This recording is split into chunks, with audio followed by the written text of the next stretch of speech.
Hello, hello everyone. Thank you so much for tuning in. This is Strategic Chats. This is my session that I'm going to be holding every single week where you have the chance to hop on video with me and ask me any questions you might have about your business live on screen. So I am going to start bringing in anyone who is already registered and is hopping on Zoom. I'm going to start bringing them in as well as part of the session.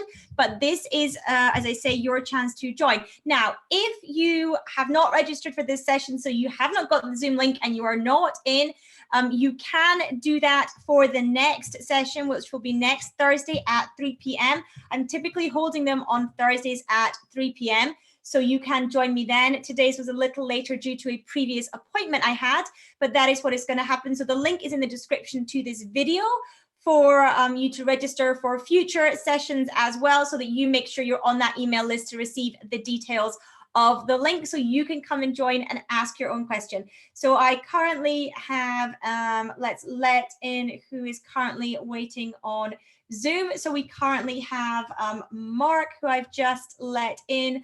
Hello, Mark. Thank you for hopping on.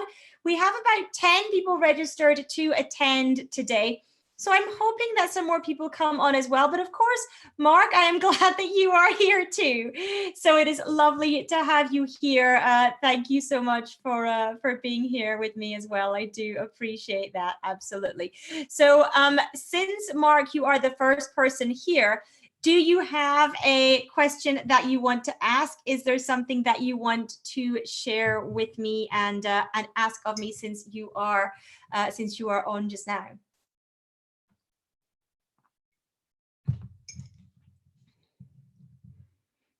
Can you hear me, Mark? Are you there? Oh, it looks like your audio might be muted. You're sitting on mute at the moment.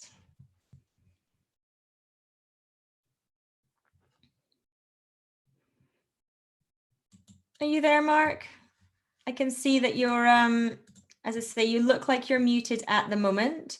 So do let me know if you are able to hear me, if you're able to see me, all those good things, because it would be lovely to get your question. I can see we have a few people tuning in as well.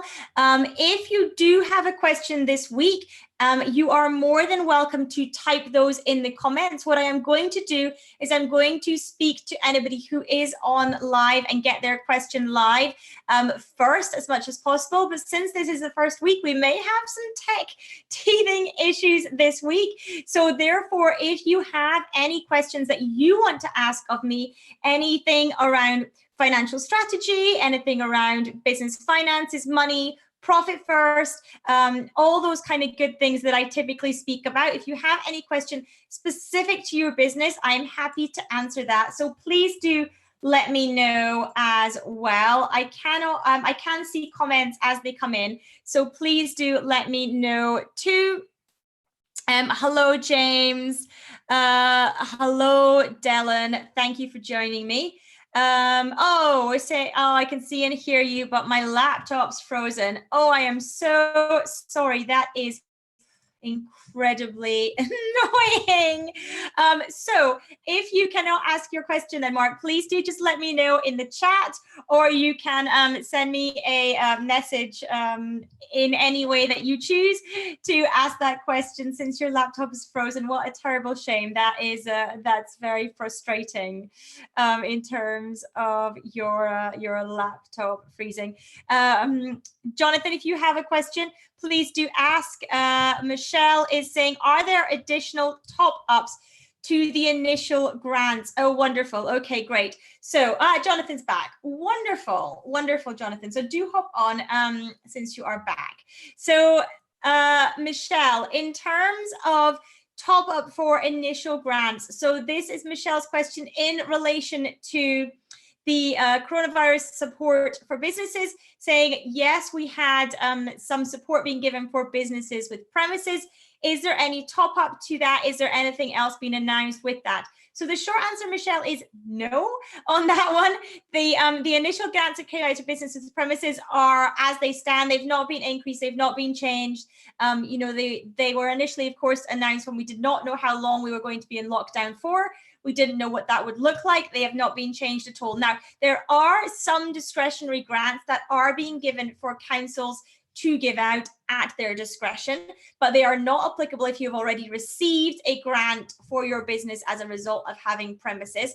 The other issue with these grants we are hearing is that councils apparently have no idea about them. So people are contacting their councils. This was announced by the government at the beginning of May, around about the 4th or 5th of May, but the councils have no idea that they exist. They have no idea how to administer them, and they have not received funds from central government for them. So that creates a bit of a problem when it comes to asking your local authority for those grants. So that is the problem with that one, unfortunately. And anything on landlords, Michelle is saying. So let me take a drink of my tea because I've got a bit of a scratchy throat. In terms of anything being announced for people who are renting in terms of their landlords, the short answer again is unfortunately not. However, we do know that there are discussions around some kind of rental furlough. So what that potentially might look like is that the tenant would pay a certain amount of the rent. The landlord would agree to a rent reduction, not a deferment, but a reduction for a set period of time. And where those two don't meet, the government would basically pay the bit in the middle. And that is being discussed at the moment. A similar situation has worked well in other countries for this sort of rental furlough is what they're terming it. Now, nothing, as I said, has been agreed in the UK, but we know it is under discussion. So it would be great, obviously, if something like this might come in for businesses with premises, particularly with you know, retail space and that kind of thing.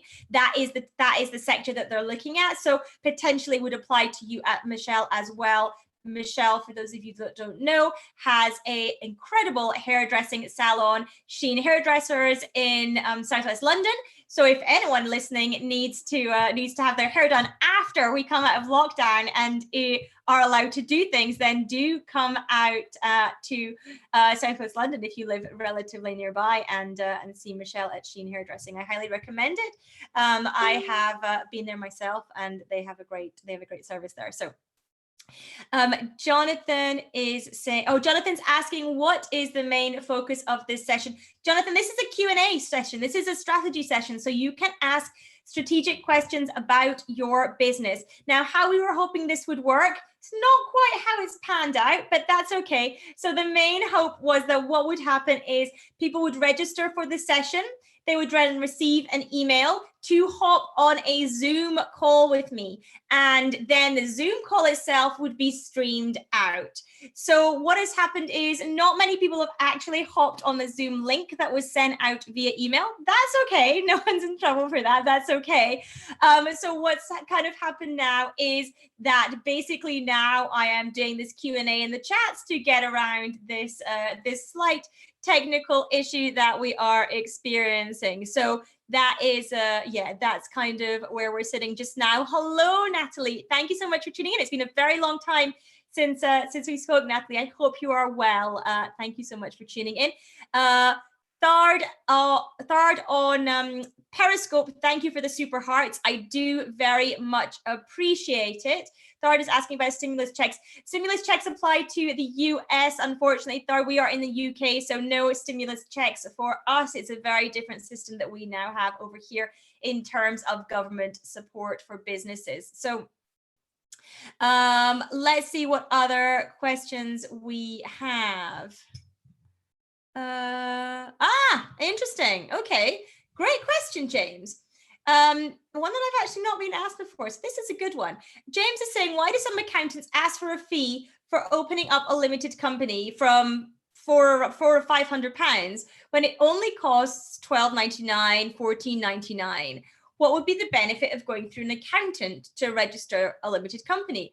the short answer, James, is nothing. In all honesty, what you're paying for is somebody's time to fill in the forms when you pay an accountant to set up your limited company. That is pretty much what you're paying for, unless, of course, you are setting up a business with a complex share structure. That might be when you want to use an accountant to do that kind of service. If you're wanting A shares, B shares, different voting rights, those kinds of things, then you may very well want to speak to an accountant about the structural setup and get them to register it, because it's a bit more complex. But typically, if you are setting up a standard small limited company, 100 shares, 1 or 2 directors, 1 or 2 shareholders, there is absolutely no benefit of doing it through an accountant other than it's just less of your time.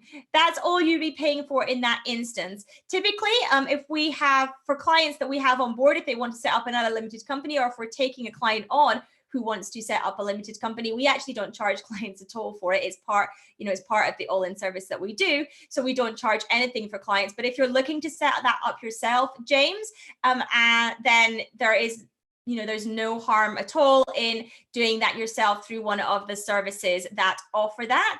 In the one that I recommend to people, because it's one that I've used a lot myself, is Companies Made Simple. They make it really simple to set up a limited company. The charges are very, very small, and you can go for their lowest price package, and it is absolutely sufficient. I think it's in that region. I think it's, 15, 16 pounds, something like that. So that can be a really simple way to do it, nice and easy as well. So thank you for that question. I do appreciate that a lot. Thank you for asking that. So anyone else got any other questions that you want to ask on this session? You are more than welcome. Let me see if I can check the comments to see if I have any more questions that are coming through from you guys. Hello everyone that is joining. Hello everyone that's hopping in. Jonathan, if you do have any questions on this session, please do let me know in the comments. And anybody who is listening on Zoom, I can see another couple of people have hopped onto the Zoom session. So anyone who is listening on Zoom, do let me know if you have any questions, and we can unmute you and get you on asking those live in the session as well. If you have anything around financial strategy, business strategy, if you have anything around financials, numbers, all those kinds of things, then I am happy to answer those. We are streaming currently to out to Facebook, Periscope, and Twitter, YouTube, and of course into the Uncover Wealth community, my private Facebook group, which if you are not in that community, I highly urge you to join me in there. You can just type Uncover Wealth Community into the search bar in Facebook and find us there as well. So please do join me. Any other questions, anything that anybody else is wanting to ask during this strategy session, please do shout up and let me know. Whilst I drink some of my tea. For anyone that doesn't know me, I drink tea pretty much all day, every day. I drink a huge amount of tea. I should probably get shares in some kind of tea company, although I do drink decaf, so it's not going to drive me too crazy, thankfully. So any questions, I'm here for you if you want to ask them. If you are on Zoom, just shout up if you want to ask a question. And if you are on any of these social media channels, please let me know in the comments. If there are any more questions, if there is anything you want me to cover, you are welcome, James, no problem at all. Yeah, any questions, please do ask. That is why I am here. As I say, I'm going to be doing these sessions on a weekly basis. So if you have anything that you think of, you can always store them up and come on and ask. I'm happy to take you onto the video so that we can actually have a chat and ask questions backwards and forwards if I need to clarify anything or anything like that. So please do join me with that. I will be putting posts all over my social media pretty much for you to register for that, or you can click the link. If you are on Periscope watching this, you can click the link in my bio and you'll see that there's a button to register for strategic chats during in the future, so that you can get the Zoom link and come on and ask me live as well, which I think will work really well once we've got that bit worked out. At the moment, it's not quite as worked out as I would like it, but that's okay too. So we've got a couple more questions coming in. Oh, no problem at all, Jonathan. I will speak to you later. Justine is saying, when determining your own salary or takings from your business, how much should you be at least paying yourself? It's not too vague at all, Justine. So if you have not read this book, I highly, highly recommend anyone who has not read Profit First to read Profit First. Profit First is basically a cash management strategy, and it's one that I highly, highly believe in. It is a book by Mike Walkowitz, and we are certified Profit First professionals. I have been for over 5 years now, and basically this will help answer the question, which is why I am sharing that with you. Now, if you want to get a copy of the book, we do actually have a PDF available for you to download. If you head to annetteandco.co.uk/PF book, you'll be able to get a copy of that. So that's annetteandco.co.uk/PF book. You can get a copy of the Profit First book, the core chapters, and that will that will in part answer your question, but I am also going to answer it, Justine, on this session as well. So in terms of how to determine how much money I'm getting, Michelle saying, read it, everyone. Absolutely, read it. It's a really great book, and helps a lot with business cash management. So in terms of how much you should be taking home and paying yourself, what we say is for businesses up to around about £150,000 worth of annual turnover. So that's going to be, a big chunk of small businesses. You want to be taking home yourself, mixture of salaries and dividends, about 50% of your revenue. That is where you want that to be sitting for between £0 and £150,000 a year annual revenue. Now, once you get to sort of 150 to about 300, you're going to pull that down slightly. That's going to be 40 to 45%. And then you scale that way. So you scale, as you scale up the turnover bracket, the percentage that you then have available for owner's pay, the percentage decreases. But of course, the overall relative value still increases over time as well, because it's a percentage of revenue. So that's what you want to be aiming for, Justine. And many people will say to me, well, how on earth can I take that much home? I've got, it's just not even close to what I'm doing just now. And so if you're in that boat, I highly, highly recommend that you do what I call a money leaks assessment on your business. So a money leak is basically spending that is either one, not 100% necessary to keep the lights on in your business, or two, does not deliver you a positive return. I have an exercise on money leaks, Justine, as well, which you can find either by going to my YouTube channel. My YouTube channel you can find by going to AnnetteFergs.tv, so AnnetteFergs.tv. That will take you to my YouTube channel, and there is a video on there around money leaks. Or you can listen on Uncover Wealth Radio, my podcast, which is available through all podcast players. And that is episode 6 on the podcast. So either place you can listen to how to work out and find money leaks in your business. That will massively help in just being really clear on the spending in your business and potentially freeing up money to enable you to have more for yourself and your own take home as well. So I hope that helps a little bit, Justine. What I also actually want to share whilst I'm speaking about that is that next week, is it next week or the week after? Let me check my dates. It's the week commencing the 25th. So not next week, but the week after. I actually also am running my Wealth Lab, Building Your Implementable Profit Plan. That is going to be running inside the Uncover Wealth community. All of that week, I'm going to be live every day, taking you through step by step how to build out your profit plan in your business. And part of that is looking at how much you take home and managing to get to that number, basically. So working out exactly how your take home is built up and how to get more money out your business. So if anyone who's listening wants to register for that, you can head to annetteandco.co.uk/TWL, signing for the Wealth Lab. So /TWL. and register for that as well. That will also help you with this exercise, Justine, too. So that is also worth checking out as well. So not vague at all. Thank you for asking that question. That is a great question. So thank you. And Justine saying she's already reading Profit First anyway. Wonderful. So yeah, if anyone has not read it, I highly recommend it. You can see that I have it at arm's length pretty much all the time. And it's a, it's a method that we highly recommend to people to get on top of and control of the cash in their business. Anybody else got any other questions? Anything that you want to ask, please do let me know in the comments. I do appreciate all the hearts, all the loves, all the thumbs up, wherever you are watching this and whatever method is used. I do very much appreciate it. So thank you so much for that.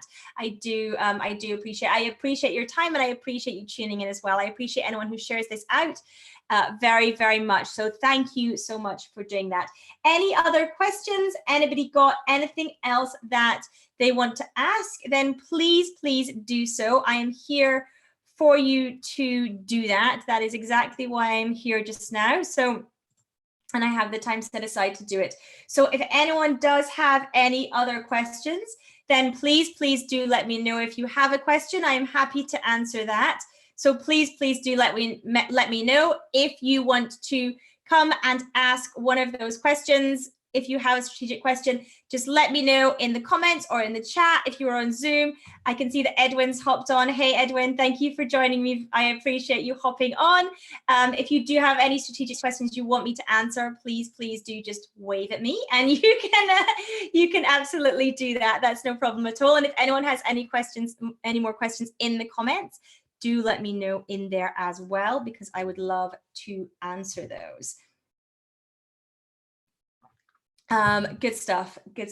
Let me see if I can just check all the comments in all the areas to make sure that we have covered everything that everyone has asked. I think we have. Was there anything specific that you wanted to ask, Edwin? You just here for the fun? Yeah, a few things. Okay, go for it. What right now with the kind of Barclays situation is happening? Yes.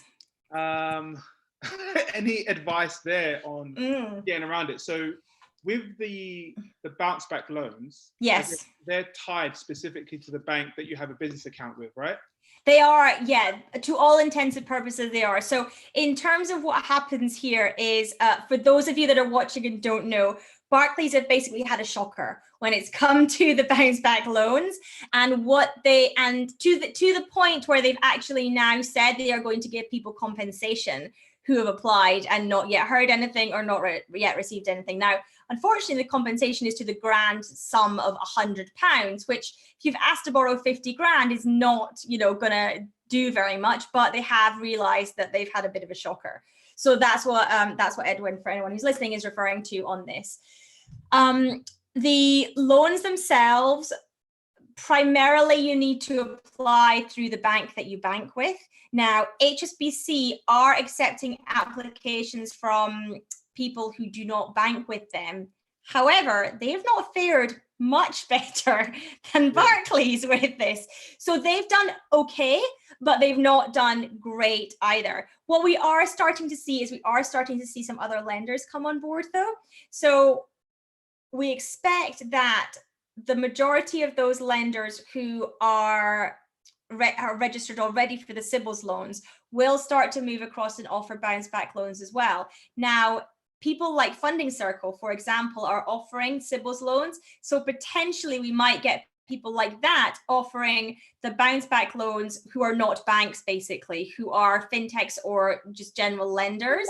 And in which case, if Barclays are still being very painful, then it might be worth looking at some of those others as they come on. Every 3 or 4 days, we're hearing of new lenders being approved. So if I were you, I would hold fire if you can for a week or so and see what happens in terms of new lenders coming on board, because that's going to be the easiest way to get it. If there are lenders who are coming on board who you don't have to bank with, if you don't have to have an account with already, that's going to be the easiest way for you to do it. I mean, like while we're waiting for Barclays, is there like a pot of money that is basically running thin?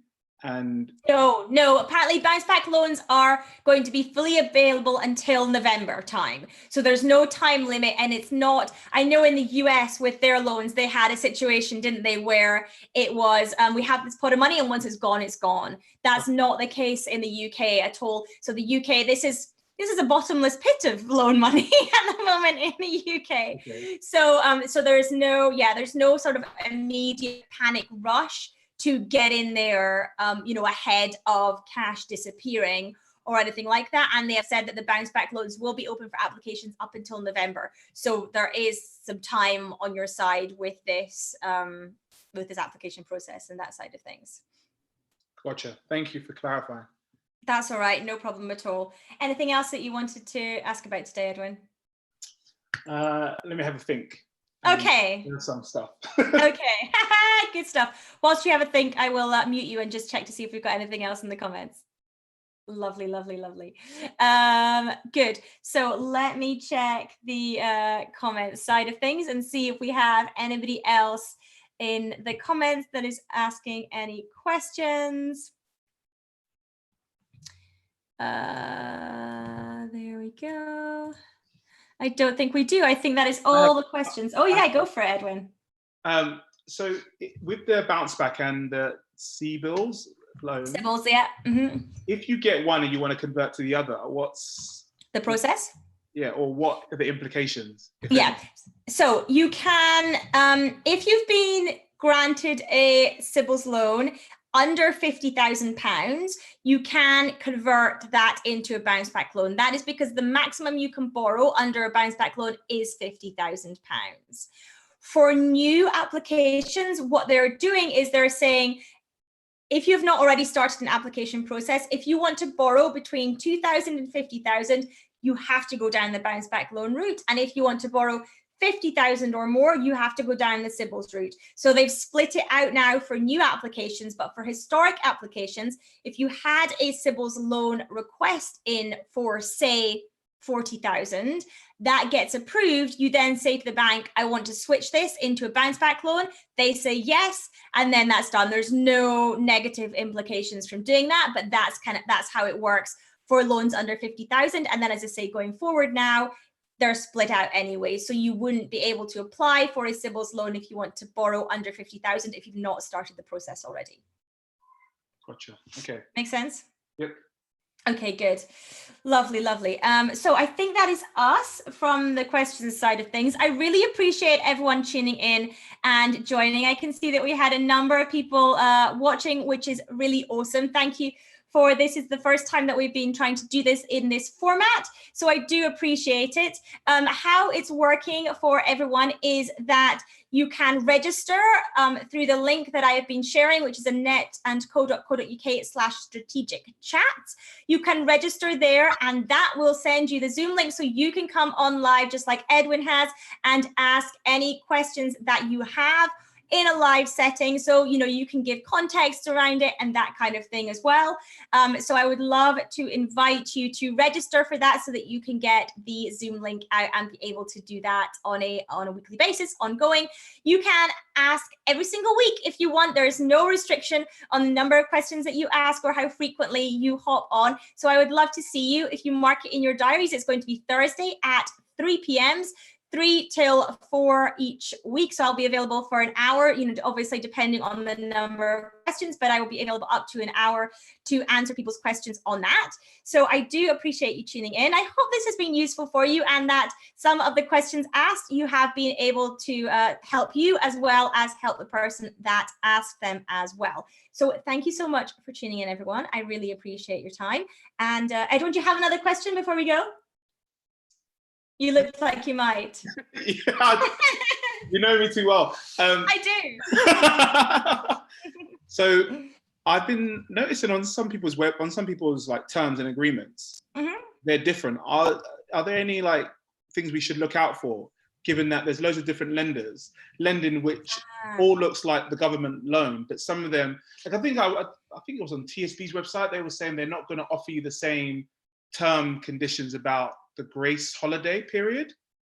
So I was just wondering if like different lenders are actually going to be offering different terms, even though 80% is backed by the government. So this will again depend on whether you go for a bounce back loan or a CBILS loan. So the bounce back loans, they are all under the same terms of service, the same terms and conditions.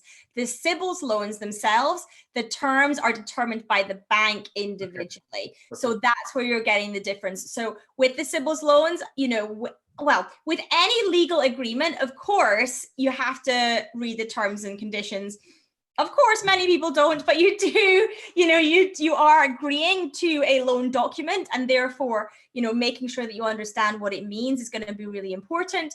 Making sure that there's no things like repayment penalties or anything like that. There's not with the bounce back loans, but as I say, the CBILS loans determined bank to bank. So making sure that they're not requiring any director's guarantees, making sure that they're not making any early repayment fees or anything like that is going to be important if you're looking at a CBILS loan, just to make sure that you understand. Also things like, are they going to be offering you a payment holiday on capital, or is it just the interest that you're not going to have to pay? What does that look like? So just making sure that you're clear on those types of things is going to be important if you're looking at the CBILS loan.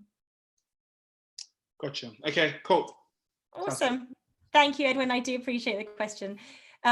Great. So let's see if we got anything else coming through. Not on there. And let's have a look on this side.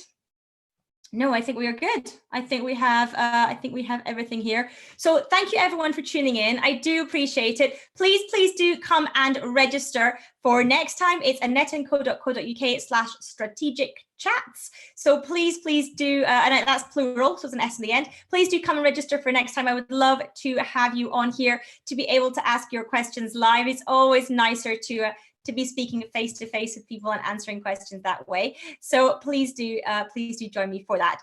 Thank you for tuning in, everyone. I am going to sign off now. I am back though at 11 a.m. tomorrow morning for my AMs with Annette, which covers the UK business and coronavirus updates that have happened over the last 24 hours. So do tune in for that as well, wherever you are watching. And until then, I will say goodbye. Take care, everyone. Ciao. Yeah.